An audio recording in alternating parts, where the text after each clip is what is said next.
Welcome to episode 178 of the Band Hive podcast. This is part 2 of my conversation with Robbie from Saving Vice. If you didn't listen to last week's episode, please go listen to that first. It is number 177. You can find it at bandhive.rocks/177 or in your favorite podcast app. That episode was all about the assets you need to promote your show. And then this week, we're going to talk about advancing your shows. They do go together. This was recorded as one long episode, but we're splitting it into two just because there's so much content on two distinct and separate topics that I said, hey, let's just split this up. It's going to be a two-part episode. So again, if you haven't listened to episode 177 yet, please go do that. It's at bandhive.rocks/177 or in your favorite podcast app. That all said, here is part 2 of my interview with Robbie Litchfield of Saving Vice. Enjoy. This is something that is so incredibly important. I am upset at myself that we haven't really talked about it on the podcast in 3 years. The last time we discussed it, my co-host Aaron and I did an episode number 13. Pre-show communication could save your show and your life, and we're not exaggerating with that. There are things that, when you advance a show at the bigger levels of touring, can save lives. So, what does a typical advance look like for you with Saving Vice?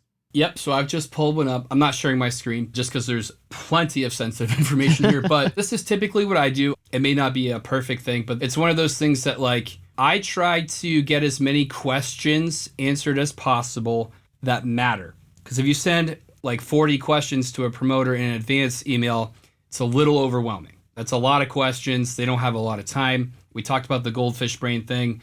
You want to be respectful of their time. So I'll write questions out in descending priority. So the more important ones are at the top. But I'll go over what I do. And this isn't perfect. And hey, it might change on this tour, right? This is something I'm always tweaking. Kind of like your mix template, right? For your songs. You're always kind of tweaking it, making it a little bit better.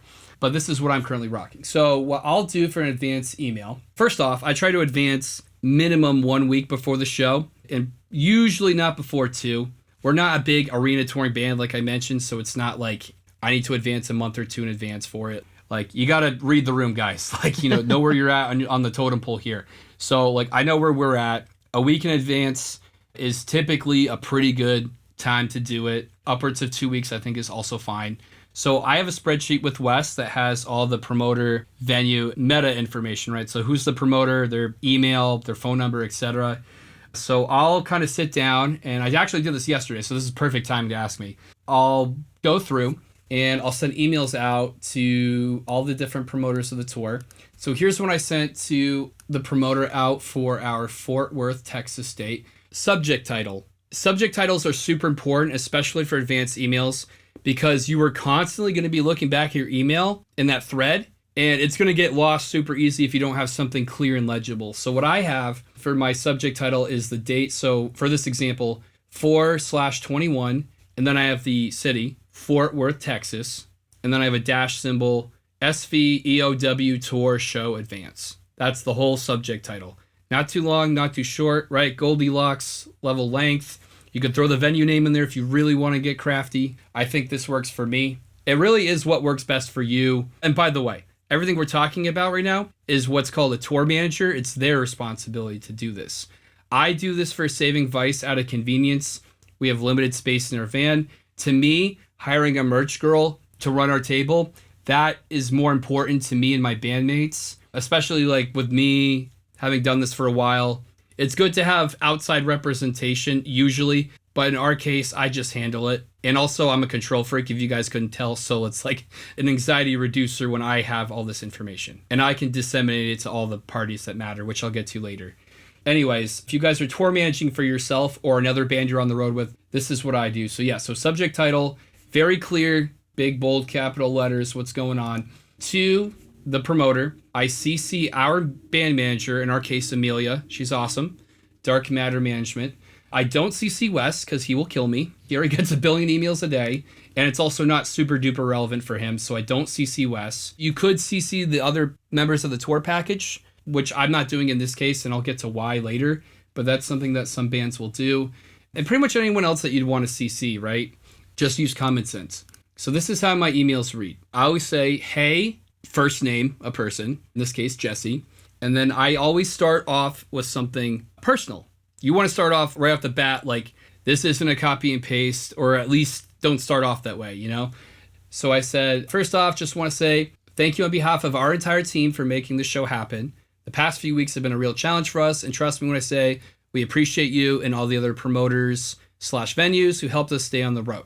I promise it doesn't go unnoticed, and I'm glad we're finally able to link back up with his promoter company, which we've worked with before. That's why I mentioned that, right? So make it personal. We're all human here. Make it a nice, light note. Then I'll get into the advance. And I'll say, in terms of the official advance, if you could answer the questions below to the best of your ability and return at your earliest convenience, that would be awesome. I've also attached a link to the SV advancing materials below, which includes stage plot, media assets, show writer, contact info, etc., like our W9, all that other stuff. In this case, there's no other band below us. Mirror Lake's not on this one, for example, but I would say as well as Mirror Lake's advancing. So I'll usually hit up like Mirror Lake's manager, for instance, John. I'm going to say, hey, send me a Google Drive link of all their stuff, right? Stage plot, anything the venue could want. And then I'll include that in the email. I'll attach it. See what I mean? Going back to what I said earlier with the assets, right? A link.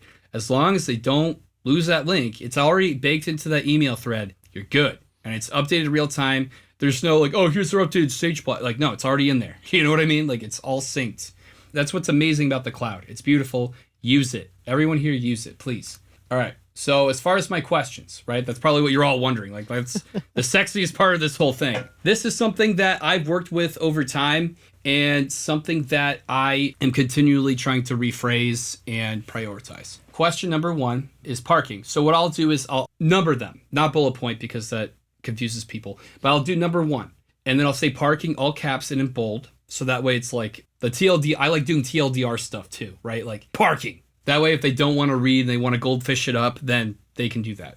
And then I have my actual question. It reads, number 1, bold all caps parking. And then it says, what are the load in / parking instructions? How early are we able to arrive? Do we need to pay? And if so, how much? Anything else we should know? I will tell you guys, loading in and parking. When you're on tour, if you guys have been on tour, you'll relate with this. If you haven't, take this seriously. Loading in and parking is 90% of the stress on tour, in my opinion. It is the absolute most stressful thing, especially when you're at a venue and a city you've never been in before. Anyone that's been to Brooklyn, anyone that's been to Philadelphia, you guys will understand what I'm talking about. It is horrific. So the more information you can have, especially for a venue you've never played before, the better. So you can be actually prepared. So that's why it's my number 1 question. I have one unrelated question. Would you be willing to share this list of questions and we can put it in the show notes for people if they want to customize it for themselves? I think so, yeah. And you know what's funny about that? So I started tour managing for Saving Vice last year during like the Born Dead, well, after the Born Dead. I started doing the tour managing thing. So I am still relatively new to this. And I know Wes was so like apprehensive about it when I first started doing it. And I was like, you got to trust me, bro. Like, this is what I'm good at, blah, blah, blah. And he's like, all right. He's like, I got you. By the end of the tour, I was on the phone with him talking about something. And he has a big roster, by the way, over at Forthright. And he's like, oh, all these bands are like using your template now. I was like, what? He's like, I've heard from multiple promoters on this tour that this is the best advanced email they've received in like 10 years. So all my bands are using your template now. He's like, I hope that's okay. And I was like, give me $50 and we'll call it good. No, I'm obviously joking. $50 per show, more like it. So again, just before I dive back in, great question, James, and the answer is yes. Again, the big note here, the big key here, when you're doing an advance, you're working with people that are moving fast, guys, like fast, okay? So you want a TLDR blended with the actual question. That's why they're all numbered in descending priority. That's why they're big, capital, bold letters for the topic. Parking. Go, go, go. And then I have my actual question after. So that's number 1. Number 2, schedule. Big one. What are the specific times for load-in? Sound checks, catering, doors, sets, and venue curfew. Very important one. Venue curfew. Because you will find out the hard way if you do not ask this question sometimes. I'm serious. The last thing you want is ownership or whatever kicking your ass out the door and you got fans trying to get shit signed and take photos. Like, it's awkward, and it's better to just know beforehand so you can budget your time after the show, especially as a headliner, which we're doing. Okay, so that's schedule. Next, number 3, contact. Who are the day of show contacts and their respective phone numbers? Oftentimes at this level, the promoter is oftentimes going to be your day of show contact, denoted as DOS. You guys may have seen that before. That's not always the case. A lot of venues, like on this tour, for instance, where the day of show guy is not necessarily the promoter. It might be the owner. It might be the sound guy, right? The front of house.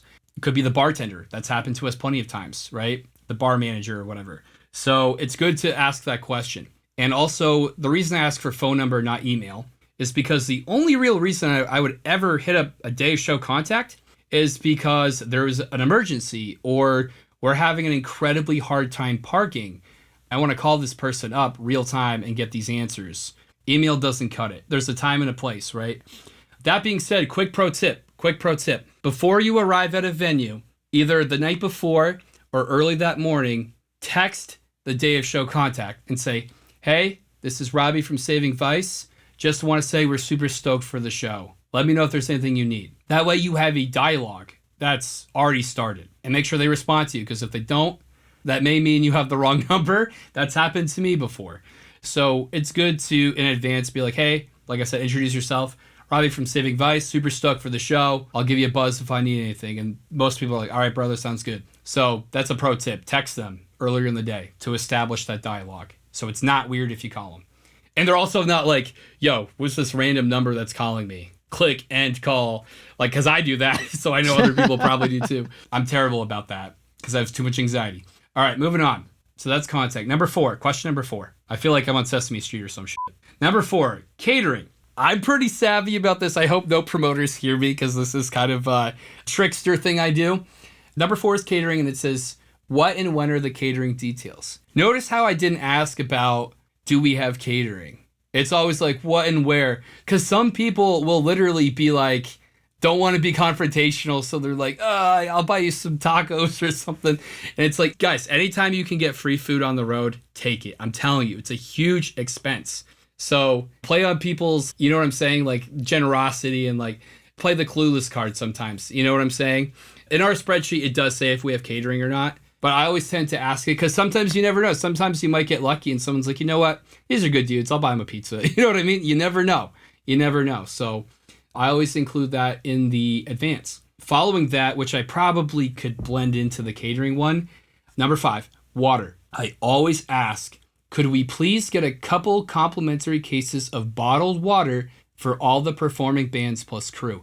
I had this phrase differently before. Once you start asking for specific quantities, first of all, you look like a jerk. And I was like, and number 2, I used to say for us, and then I realized I kind of look like a jerk. So if I say it like all the performing bands, which in my opinion, if you're performing a show, you should have free water, period. I will die on that hill. I will be a martyr. I can't tell you how many venues we've been to in the past, James, where you have to pay for water. And I will call those venues out any day of the week. I think that is so scummy. At least have tap water easily accessible and available. I'm sober. It's awkward for me to go to a bar and ask for water and have the bartender stink eye me. I know I'm getting kind of personal here, but my point is that, like, give us a cooler in the green room or something, bro. Something free, clean, accessible water. That's all I'm asking. It's not a tall order. So I always ask that in my advances. I say, can we please get a couple? And I say it for the whole performing artists because I care about the local bands supporting us and their crew, right? Our merch girl deserves a bottled water. Yeah. One note on that I did a tour on merch as well. I mean, multiple, but one tour was specifically small clubs. There was no TM. It was just the manager, me, and the artist. The manager never wanted to get change for merch. So I always had to ask the bartenders, and I felt so bad being like, hey, can I have a bunch of change? So I'd walk up and be like, hey, I'm James. I'm the merch guy tonight. I was just wondering, could you fill up my water bottle for me, please? And then I'd tip him like $2 just for filling that.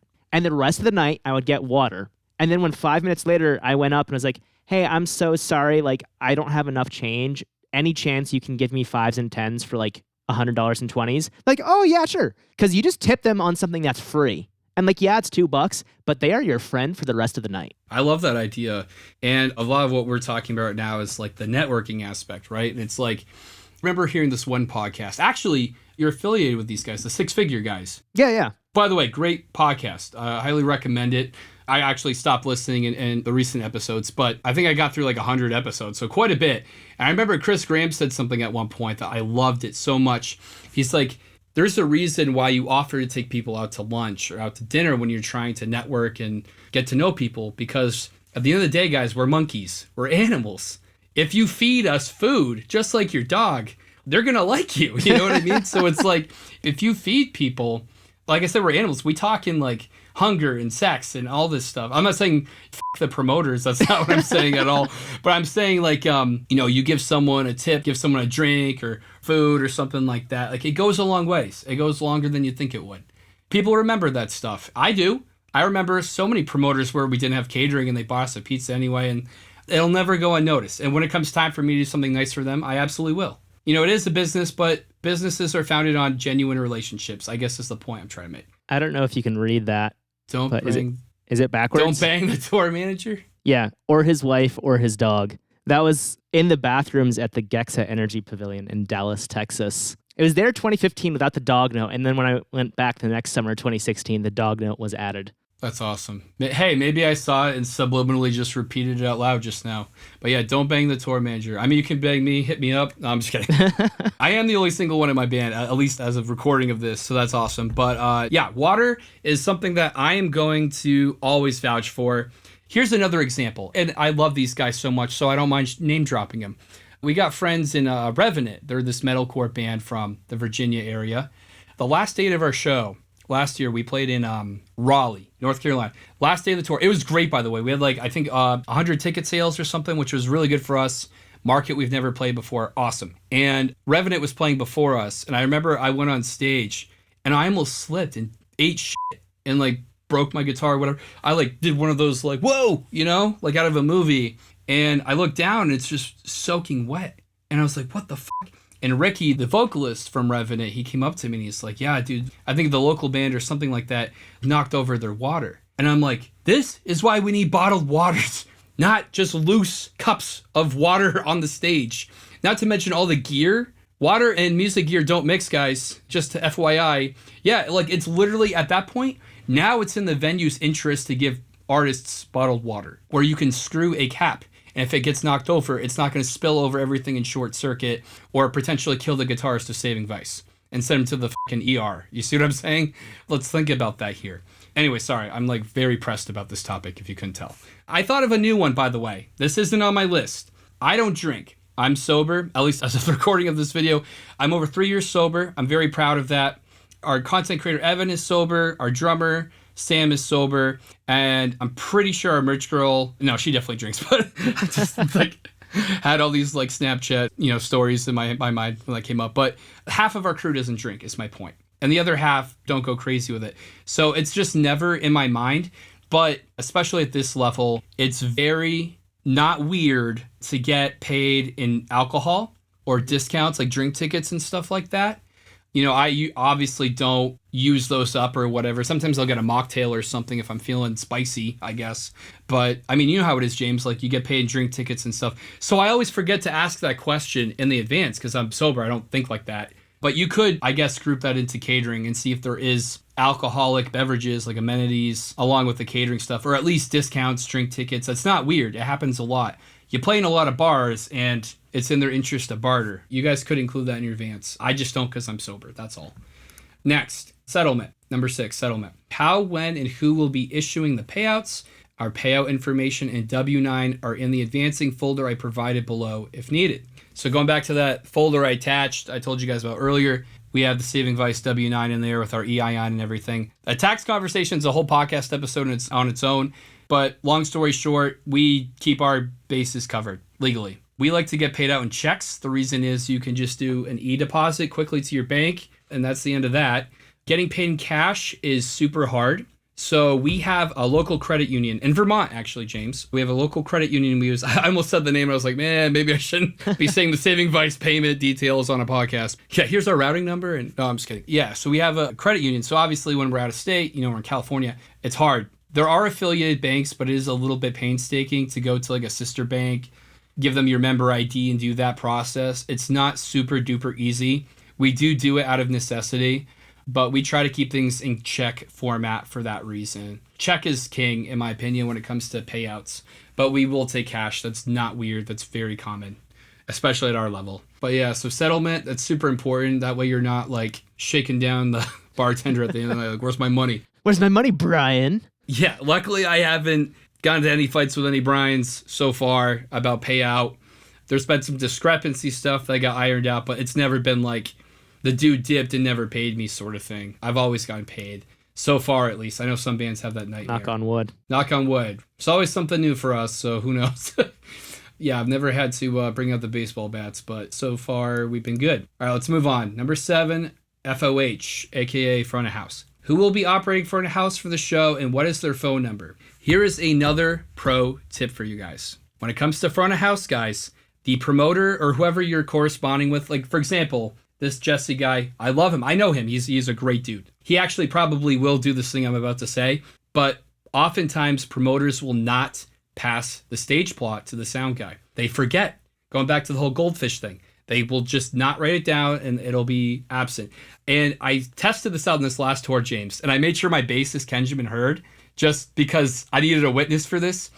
I went up to every sound guy on this tour for over a month or whatever, however many shows that was. And I said, hey, did you get our stage plot during the sound check or whatever? And all but one said they did not receive a stage plot. All but one. That is insane. My point is that, like, I want this dude's details in advance so I can just text him and do it. See what I mean? You can control what you do. You can't control what the promoter does. So it's better to just hit them up yourself. Be like, hey, Robbie from Saving Vice, just in case you didn't receive it, which they probably didn't, here's our stage plot. Any questions, let me know. See you soon, brother. Metal horn emoji. Done. See? Boom. And again, going back to the phone number thing. Phone is king. Phone is king. All right. 8. Wi-Fi. So I debated about taking this one out because this is more of a DOS type question, day of show. But it is really important to get Wi-Fi for the venue. When I get to a venue, that is typically one of the first questions I'll ask is what's the username and password? And I'll put it in our band tour chat, which you guys should be doing. And I'll put in the username, password. That way our merch girl, whatever, can operate off of Wi-Fi to save on battery. I don't even need to explain it, but a lot of reasons why Wi-Fi is important. 99% of the venues I played have some sort of Wi-Fi. They're probably using Square for their sales by now anyway. Exactly. It's just, luckily, this day and age, it's not a weird question. Number 9, green room. Is there a green room for this venue? If so, where is it located and what are the approximate dimensions plus amenities? Kind of a bougie question, but we're at a point in our career where we're playing some venues that are really high end. Like James, you've been to Higher Ground, for example. Great example of a venue with an amazing green room, catering staff. Those guys are awesome. We also play bars where it's like the green room's like a broom closet. So I try to get the idea for the dimensions and the amenities. Like sometimes they'll have a coffee maker, whatever. By the way, the tour etiquette, so everyone is clear, green room goes to the headliner, period. If it's a bigger green room and they invite you in, usually the tour package and sometimes the opening bands can pop in there too. It really depends on the venue. It really does. But when in doubt, it's usually just for the headliner. And that was something that we infringed upon in the past too and learned the hard way. No one teaches this etiquette until you burn your hand on the stove. So just want to throw that out there. Yeah, and places like Higher Ground you mentioned, they'll even put your name on the door. So they avoid that problem for you. But most places don't do that. And like, I remember we were talking about Salt Lake before. There's one venue that I toured through, and it's like a 400 cap, probably, maybe 450. We toured through there, and like the green room was just like this little, basically a broom closet. I think there was like one couch and maybe a chair in there. It always looks like the set of some like low budget porno film or something.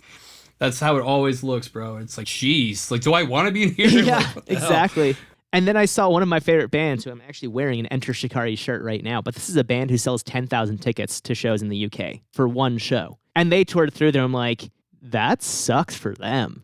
They're not going to enjoy that. Going from headlining Alexandria Palace to a 400 cap with like the worst dressing rooms I've ever seen. Luckily, I do have a lot of friends in other bands. Like we got to hang out with the, I can't believe I'm blanking on their name right now that I'm put on the spot. The Trinity of Terror. We went to that show last fall. Oh my God. It was Motionless in White, Iceland Kills. Why am I blanking on this band? Atreyu. Ugh, sorry. That was just a brain fart. Yeah, we were hanging out with the Atreyu guys, and like, I forget which arena it was in Albany. But, yeah, we were down there hanging out with them, and these green rooms, like, they were so nice. They had their own showers and stuff. Each band got their own. That's so rare, guys. For the most part, it's like, you're lucky to get a couch and like a water cooler. Higher Ground is a fantastic anomaly. I love that venue so much, and the staff there, very good friends of ours. Obviously Vermont-based venue. But yeah, no, for green room, it's good to get a general vibe check, especially if it's a venue you haven't played before. Sometimes I will omit this question if I've already been there because I already know the answer. And by the way, if you already know the answer for any of these, just don't ask it because you already know it. I would add a caveat. If you haven't gotten that answer recently, if it's been a year or two, ask it again. I redact what I said for the reason James just said, because venues do construction and upgrades and stuff like that. Their Wi-Fi passwords sometimes change per show. Some of them it's just like password 123. You know what I mean? Like it's like, I guess the point is I'm trying to say is there's so much gray area here that it's good to get your bases covered, even though it may seem like a dumb question. But let's move on. Load in and out. What are the load in instructions for the venue? For example, will it take place through the front, back, right, or left entrance of the venue? Anything else we should know about? I think I could actually probably start grouping that under the parking one, now that I think about it, and just consolidate that one. The reason I ask about load in, load out is I can't tell you how many times we've showed up to a venue and the entrance was in like the fucking back. You know what I mean? We're like, Where is everyone? You know what I mean? Or the side door. Palladium's a good example. There's venues like that where it's not intuitive. It's not as simple as loading it through the front or back door. Sometimes it's some weird like Harry Potter, tap your wand and the bricks open up and Diagon Alley and you get to load in that way. You know what I mean? Like there's just so much variance with that. So that's why I asked that one. Next one, backline. Number 11, backline. Will we be able to keep our drums and mix rack on stage following our sound check? If not, where should we leave our gear? And again, this is one of those I could get away with just hitting up the DOS, getting that info real time. I don't really need that in advance, but it does give us a peace of mind. My drummer, Sam, wants so bad. I don't think he's ever done it in our career, left his drum set on stage. Unfortunately, for where we're at in our career, it's just not a thing. And the bands that do it do look like assholes sometimes, so it's like one of those things where I'm like, you know what, man, we'll rip our sound check, just take the pieces off. Usually we get away with leaving our mix rack up there. I mean, unless it's a really tough, small venue kind of thing, we can usually leave our mix racks up there, no problem. I'll probably throw a shell on or something to protect it in case some dumbass spills their PBR all over it or something. But yeah, usually mix rack's fine. But I do like to ask that question. Next, I'm almost done, I promise. Number 12, localized assets. Please attach the official show flyer plus any other promotional assets that might be helpful, ! We want to promote this as best as we can on our end and make sure we're hyping up and properly tagging the local support too. Wes taught me this, actually, not me. I didn't come up with this one. I'll give him credit. Wes is like, you got to tag locals. You got to tag the venues. I can't tell you how many times I've seen local bands will like post a show, but they don't tag anyone. They don't put the sticker link. It's like, you got to promote the show, my guy. And as a headliner, it's like some of these bands are like looking up to us and stuff. Like I want to be able to tag them and show that I'm hyping them up. I'm like, yo, this band's playing the show. Let's go. Take the 5 seconds and look them up on Instagram. You know what I'm saying? It's like blah, blah, blah, Massachusetts is usually the handle anyway, or official or whatever. And just tag them, you know? And they're going to share it to their story. I can't tell you, which is, again, a whole nother conversation I could go into. Cross-pollination or cross-promotion, whatever you want to call it. So important. Tag the venues. The venues will share it. Tag the promoter. Promoters usually have their own LLC anyway that they operate under. Tag them.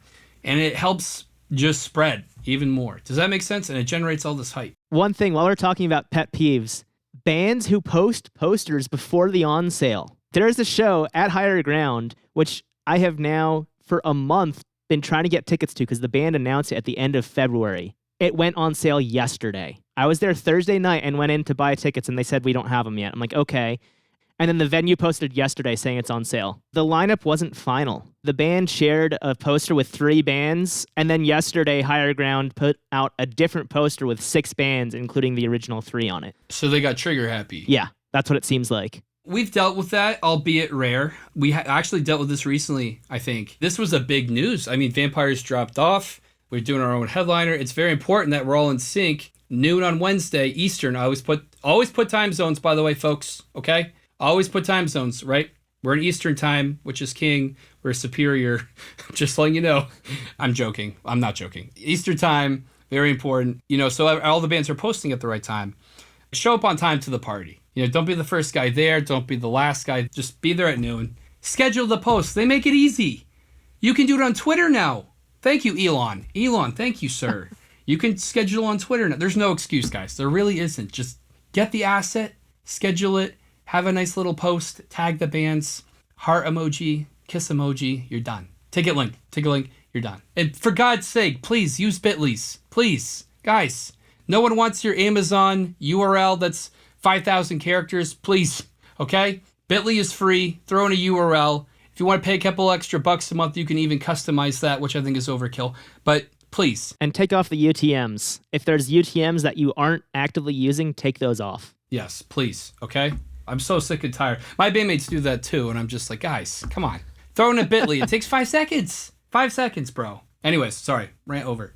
So localized assets, yeah. So like the flyer, that could be like, if they want to go above and beyond and really impress me, give me logos. We talked about social media. Give me social media handles, right? Facebook event pages, which I have mixed feelings about Facebook event pages. For another time, we can talk about that. But yeah, no, just send me everything you can. I want to push this show. My bandmates want to push this show. We're ripping ads, sure, but like, there's a lot of organic push I don't think artists realize they can do here to get people to come out. And that all starts with having the actual creative materials that you need to do that. Anyways, moving on. Number 13, press guest list. Very important. At least that where we're at in our level. But very important. What is your guest plus press/photo list policy?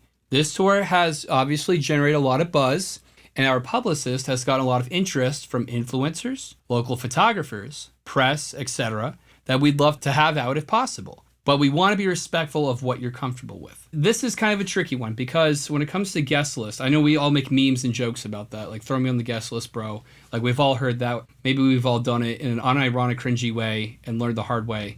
But as far as guest list goes, typically industry standard from what I've seen at our level, local level, up to like kind of where we're at right now in our career is typically like one guest list per person. And that's usually like the girlfriend policy, right? So like one guest list per member. And then photo and press pass is usually just don't be a dick. You know, you can get a couple people to come out. If you stick with that, you'll be fine, generally speaking. But the reason I ask that is because sometimes venues are very quirky with stuff. If I get a local photographer that wants to shoot our show, you know what I'm saying, and they've got good material and we approve them and stuff like that, I want to make sure that people aren't just coming to the venue not paying tickets that could be paying tickets. Because not only is it money out of our pockets technically, but the promoters especially.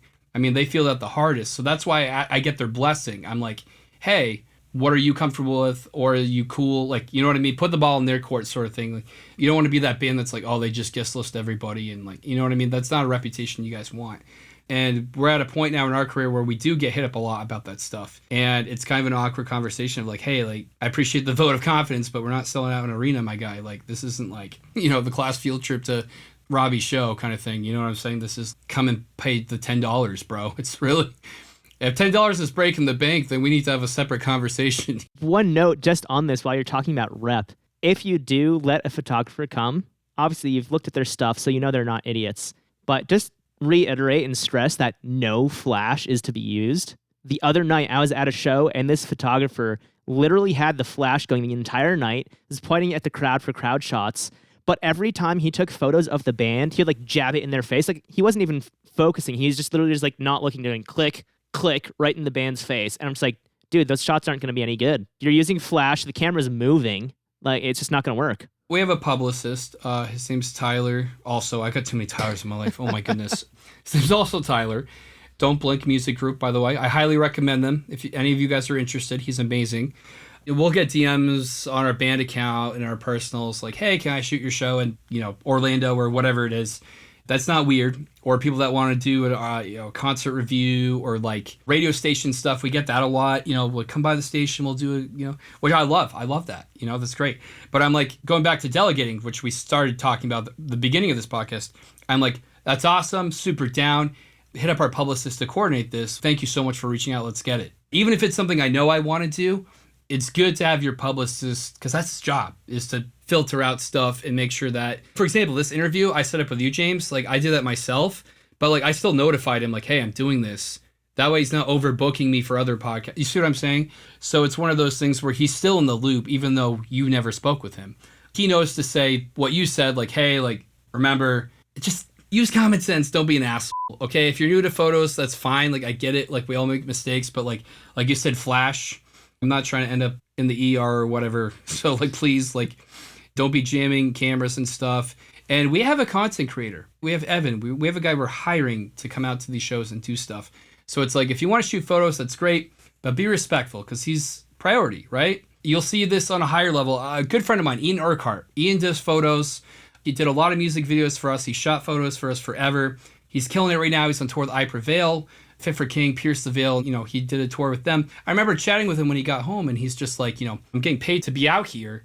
And I remember picking his brain. I was like, so how do you like navigate the local photographers, the press, you know, that come out to do this? It's like usually at this level, they get a song policy. You have 3 songs, do whatever you got to do, and then you got to off. You see what I'm saying? We're not like, again, at that level sort of thing to be saying stuff like that. Again, I think it kind of boils down to the band size and the venues and stuff. That's not weird. That's something that people will tell these photographers, like, hey, you get 3-4 songs, you better get what you need, because after that, you're done. And you got to make room for the people that are getting paid and hired to do this professionally. And typically that kicks in once you have a barricade, because that's when the photographers get into the photo pit. And then it's after 3 songs you get out and all the crowd surfers start coming over, if they're not already. Yeah, that last tour we went on, you know, we had James Perry. He's great, by the way, James Perry. He'd come on stage and, you know, he's like a ninja. He's trying to like, we're a high energy band, right? So I'm like crabbing out, spinning my guitar, and he's like dodging stuff, like out of a war movie or something, trying to get like video and photo and stuff. Like, you got to get the drummer, bro. That's the hardest one to get, but he's important. You know, and our drummer, Sam, he's a little diva. He needs his photos, you know? So James will be on stage and he'll be getting his shots or whatever. And it's hard when there's another photographer that gets on stage and sometimes they nick him. It happens. It's not like I hate the guy or anything like that, but it's like, if I'm throwing my guitar, man, you got to have some spatial awareness. So going back to the flash thing you're saying, if you're shooting a high energy metal pop punk show, pay attention, man. It takes some athleticism to be a photographer in this scene. It really does. But anyway, sorry, I know we're going off the rails here. But so yeah, guest press list. Try to just, moreover, be respectful of the venue. Trust me, you do not want to rep as like, oh, the guest list band or whatever. So miscellaneous. I always leave it open-ended. And I'm just like, anything else important we should know. I'm trying to think of an example, but like, we played House of Blues one time, Boston. There was a Red Sox game going on, like against the Blue Jays. So it was like a divisional game. And it was like late in the season. It was like August. This was back in, I can't even remember what year. It was the year that, I'm pretty sure it was the year they won the World Series. So like 2018. Yeah. So we were playing like House of Blues. And that would have been nice to know for sure in the advance that there was a Sox game going on literally across the street. And there was a billion people walking by while we're trying to load out. That would have been nice to know, for example. So like events in the city, stuff like that. Those are helpful. Some honorable mentions I didn't include here. Local food places. I'm someone that really enjoys food and cuisine. Unfortunately, I don't really have the budget to go exploring too hard, but if you guys have money and you have the budget for it, might not be a bad question. Just be like, hey, what's the good cuisine around here? What would you recommend? That's a common question. Hotels, again, if you're a budget band, like Chain Reaction, we're playing Chain Reaction in LA. Part of their show writer was like, oh, if you need hotel options, I think they have affiliations with certain hotels. So you can get like discounts and stuff. So it's great if that's in your budget. And you know, we're a Walmart parking lot band as of right now. So that's kind of our vibe. But like I said, if you got to spare a couple $100 and want to go do that, go for it. I mean, I think that's pretty much it. Anything else, or I want to go over the end of the email, if that's okay. Yeah, please do. I was just going to say that's a great list. Yeah. And like I said, I could even probably boil this down more if I want. Guys, less is more. I know this has been a long podcast. I've been talking forever, but less is more. Don't be fooled. So that's the list. That's what, 14? I could probably whittle it down to 12 if I really want to, or even 10 if I get rid of some of the questions that don't matter till the day of show, like Wi-Fi, for example. You know what I mean? I'm not going to lose sleep if I don't know the Wi-Fi password of Chain Reaction. Like, you know what I mean? I'll just ask the bartender when I get there. So there's certain things you can pick your battles on here is my point. But that's my list. That's what I'm rocking right now. I'm sure that will change by the time even this podcast airs. Then I'll include our advancing materials. So it says SV Advanced Materials. Inside there, I'm just going to quickly tell you what's in there. I'm not going to actually break it down for you because that's going to take too long. I got our bio, Saving Vice bio. I've noticed a lot of venues like to put the artist bios and like the ticket links. Like Higher Ground does that, for example. And like, I just noticed that trend. So I'm like, it, I'll just send the bio with it. Google Doc for bio. Logo, obviously, duh. High-res white PNG, guys. Come on. I'm so sick of, as a designer, I can't tell you how hard it is getting multicolored gradient logos from bands that are just low-res JPEGs. I'm like, are you serious? High-res white, solid RGB white PNGs, okay? Nice and legible, okay? That's what we want. Or black, right? Pick or choose. Or both if you want to be like me and overkill. SV contact info. That's just a list of like who's on our crew. So there's 6 of us. Yeah, our band plus Taylor and Evan. Yeah, so 6 of us in the crew. Cool. And like our respective contact info, right? So that's what that is. SV payout info. So going back earlier, you know how I said like, we like getting paid in checks? That's what I have here. Preferred payout method, check. Here is our bank routing, blah, blah, blah, blah, blah, in case they want to do a direct deposit, which has happened. That happens a lot, actually. Here's our Cash App, which is great. I fucking hate Venmo. Whole different story for another time. And PayPal, the whole big pharma, big PayPal. No, I'm all good. Cash is obviously fine. It's not king, though, as a band. Getting paid, I want to check, personally. But moving on, a promo, a nice, clean promo of the band. That's super helpful. Our show writer. So the show writer is just like amenities, food, stuff like that. Your allergies. Oh, by the way, that is a great question that you could ask in your advance. Sorry, this isn't in our advance because I told you I'm sober. You could ask their drug and alcohol policy. That's not weird. Actually, you know what? That might be a better in-person question. I just realized because some venues might be like, I'm not saying on record, but you can go smoke in the green room or whatever. Some places are 420 friendly, and some places are very much not like that. Like Texas, we found out, is not like that. So, you're playing a bunch of states on tour, guys. Like they have different laws and they can contrast drastically. You cross one border and it's a different game. So take it seriously. So yeah, show writer. What's next? Vehicle info, very important. Year, make, model, plate number, very important. Trailer, 6x12, license plate. Total length of your rig, length of just fan. I don't know why I included that. I guess just to be bougie, but yeah. So I have everything they could want to know about my vehicle. Next, W9, right, for tax stuff. Very important. If you guys don't know what that is, Google it. Please do yourselves a huge favor and Google what that means. Yes, absolutely. IRS W9. Yeah, I'm sure James probably has podcast episodes about that. So yes, W9. And last but not least, the most important piece of your advancing, drumroll. Leyland, get a drumroll sample going in here. Effects. Most important piece of your advancing package is stage plot. Okay? Bare minimum, that's what you need to send venues. If you guys don't have a stage plot, make one. Or have a friend make one. There's tons of free ones out there. James has probably talked about this a bunch. I used to use Stage Plot Pro, which I still do, but it's super glitchy now. Yeah, I just use Photoshop because, I have those skills. But there's, like I said, tons of free ones online. Tons. Or make the business investment of a whole whopping $4.99 and get it done, okay? Or ask a friend or something. But get a stage plot, guys, please. Bare minimum, okay? And keep it up to date. It's so funny. I started advancing, and every venue or every promoter got back to me. Some of them were like, yeah, send over your stage plot. And I'm just thinking to myself, like, bro, I just sent it to you. Like, what are you talking about? And I look in my folder and it's not in there because I'm in the middle of redoing it right now because we have tour prep next week. There's a couple things. We have a different lineup now than we did before. So like there's a couple things I have to adjust. I can't figure out for at least a few more days. So I just never updated it. I never put one in there, but I'm already advancing. So you see what I'm saying? I'm like, oh, geez. But I don't want to tell them the wrong thing and have them run with that to the finish line. You see what I'm saying? So like, I don't have an answer for that one. But in any case, yeah. So a link to that folder. Again, it's updated real time. So when I do upload it, it'll be there magically and they'll be nice and honky-dory. Lastly, I end with a nice, again, personal Oreo of a happy, business, happy, right? How all your emails should be. Again, thank you so much for the help. If you have any questions or concerns yourself, please feel free to reach out and let me know. I said man in this case. Sometimes you want to throw, jargon in there just to be casual. And I said, we'll see you soon. Then I said, Robbie Litchfield, guitarist/tour manager, my phone number, and then I have our email signature for the band. Let me ask you something, James. Can I pick your brain on something? Absolutely. So for me advancing as like a tour manager, obviously there's like a weird conflict of interest because I am in the band, right? So I'm the guitarist. I've been advancing through my band email, through the Saving Vice email. Should I be doing it through my own personal email? I think it's fine either way. Whatever is easier for you. This one's easier for me. Yeah, then keep doing it that way. Okay. Plus, my bandmates are so nosy. I don't know if you guys can relate. If any of you guys are like the leaders in your band or whatever, do a lot of the business stuff.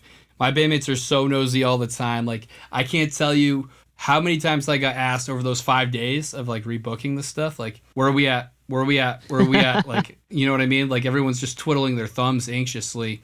It got to a point where I just shared the spreadsheet with them because I'm just so sick of questions. It's getting updated real time anyway in a Google Sheet. Like there's nothing in there that I don't want them to see. Like it's There's nothing sensitive in there for my bandmates at least. So it's like, but oh yeah, by the way, guys, keep spreadsheets of your shows, right? Promoters, dates, venue names, addresses, payout, like the deal you guys made, your guarantees, door deal, back end, all that stuff. This is an opportunity for me to pitch something. I have a free master show log, which you can go to bandhive.rocks/history to get.